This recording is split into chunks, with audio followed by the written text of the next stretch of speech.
मधुपुर गांव में रहने वाला माधव हमेशा किसी न किसी समस्या से परेशान ही रहता था, जिसके कारण वह अपने जीवन से बड़ा दुखी था। एक दिन माधव को उसका दोस्त राजू मिलता है।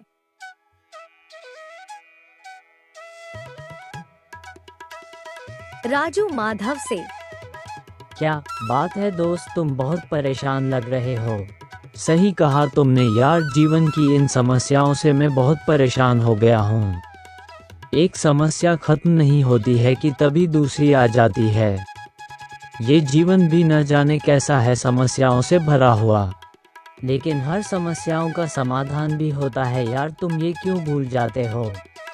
समाधान तो होता है, लेकिन कब तक हम इन समस्याओं का समाधान ढूंढते रहेंगे। यही तो जीवन है। तुम रहने दो, तुमसे तो बात करना ही बेकार है। माधव गुस्सा होकर वहाँ से चले जाता है। रास्ते में माधव को उसकी पत्नी मीरा मिलती है। आप कहाँ थे? मैं कब से आपको ढूंढ रही हूँ। मुझे बाजार से कुछ सामान मंगवाना है। आप बाजार जाकर जल्दी से सब सामान लेकर आइए। तुम्हें पैसे खर्च करने के सिवा कुछ आता भी है? बस सारा दिन बाजार से सामान ही मंगवाती रहती हो। अरे ये सोचा भी है कि पैसे कहाँ से आएंगे। आप मुझ पर गुस्सा क्यों कर रहे हैं? गुस्सा न करूं तो क्या करूं? घर का राशन खत्म हो गया है और अभी तो बस इस महीना की शुरुआत ही हुई है। पूरा महीना घर कैसे चलेगा, इसीलिए मैं बाजार से सामान मंगवा रही थी। इतना कहकर मीरा वहाँ से चली जाती है। माधव के पिता की मृत्यु बचपन में ही हो गई थी, इसीलिए पूरे परिवार की जिम्मेदारी माधव के ऊपर आ गई थी। परिवार की जिम्मेदारी और जीवन के समस्याओं से माधव परेशान हो गया था। एक दिन सेठ धनीराम का आदमी माधव को ढूंढता हुआ उसके घर में आता है। वह जोर जोर से चिल्लाने लगता है। माधव आवाज सुनकर घर के बाहर आता है। अरे क्या हुआ भाई, इतना क्यों चिल्ला रहे हो?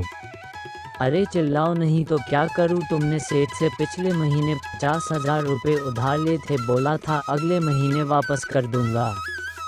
आज 2 दिन ज़्यादा हो गया है, तुमने अभी तक पैसे वापस नहीं किए। मुझे 15 दिन का वक्त और दे दो, मैं सारे पैसे दे दूंगा। सेठ ने कल शाम तक का वक्त दिया है, अगर तुमने कल तक पैसे नहीं दिए तो तुम्हारा घर सेठ धनीराम का हो जाएगा। इतना कहकर सेठ का आदमी वहाँ से चले जाता है और इधर माधव ये सोचकर परेशान हो रहा था कि इतने पैसे उसे कहाँ से मिलेंगे। जीवन में पहले से क्या कम समस्याएं थी जो एक और आ गई। अब इतने सारे पैसे एक साथ मुझे कहाँ से मिलेंगे। आप चिंता मत कीजिए जी, भगवान पर भरोसा रखिए, वो जरूर हमारी मदद करेंगे। आप अभी ज्यादा सोचिए मत, कल जो होगा देखा जाएगा।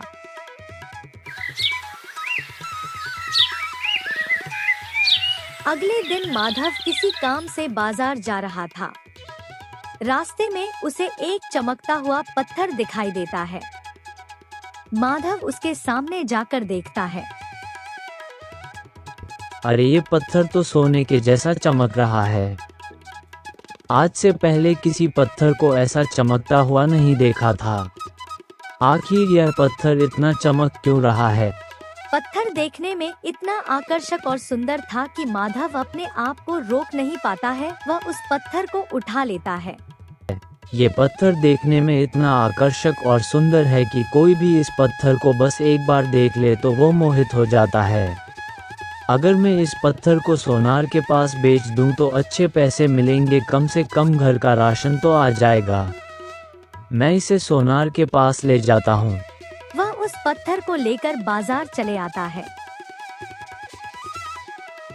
इतना आकर्षक और सुंदर पत्थर को उसे बिल्कुल भी बचने की इच्छा नहीं थी। वह सोच ही रहा था कि इस पत्थर को बेचूं या नहीं। तभी उसे महसूस होता है कि उसके कुर्ते की जेब में कुछ है। वह जब जेब में हाथ डालकर निकालता है तो उसमें से पैसे निकलते हैं। माधव पैसे देखकर हैरान हो जाता है। इतने सारे पैसे, ये सब मेरे पास कैसे आया? मेरे जेब में तो कुछ नहीं था। अचानक इतने सारे पैसे कहाँ से आ गए, ऐसा चमत्कार कैसे हो गया? लगता है ये पत्थर कोई आम पत्थर नहीं, चमत्कारी पत्थर है। वह तुरंत घर का राशन लेकर वापस घर चले आता है। ये लो भाग्यवान, मैं घर का सारा सामान लेकर आ गया। अरे आपके पास इतने पैसे कहाँ से आए जो आप पूरे महीने का राशन एक साथ लेकर आ गए? अरे बताता हूँ। फिर वह अपनी पत्नी को सारी बात बताता है।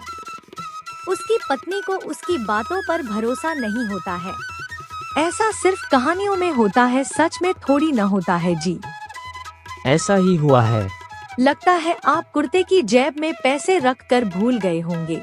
अरे नहीं, मेरे पास पैसे थे ही नहीं। अचानक ये पैसे कहाँ से आए, ये भगवान का ही चमत्कार है।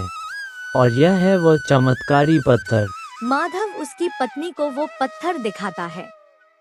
अरे यह तो एक मामूली पत्थर है। जरूर आप कुर्ते में पैसे रखकर भूल गए होंगे और संयोग से आपको पैसे तभी मिले जब आपको यह पत्थर मिला। यह तो बस एक संयोग है, कोई चमत्कार नहीं। खैर, आपने कुछ सोचा क्या कि सेठ धनीराम के पैसे कैसे देंगे? आज शाम तक का ही वक्त है हमारे पास। आज अगर पैसे नहीं दिए तो हमारा घर नहीं बचेगा। कि तभी अचानक पत्थर फिर से चमकने लगता है। पत्थर को अचानक चमकता देखकर माधव और उसकी पत्नी घबरा जाते हैं। फिर अचानक वो पत्थर गायब हो जाता है।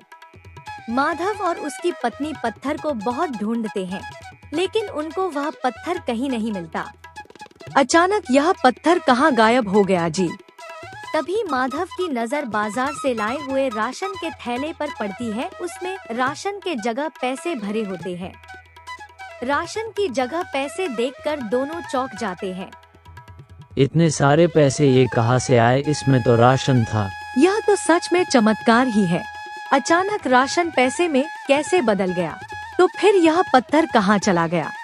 ये सब भगवान का ही चमत्कार है। वो चमत्कारी पत्थर किसी और जरूरतमंद के पास उसकी मदद करने चला गया। माधव सेठ धनीराम का सारा पैसा दे देता है और वह और उसका परिवार खुशी खुशी अपना जीवन व्यतीत करने लगते हैं।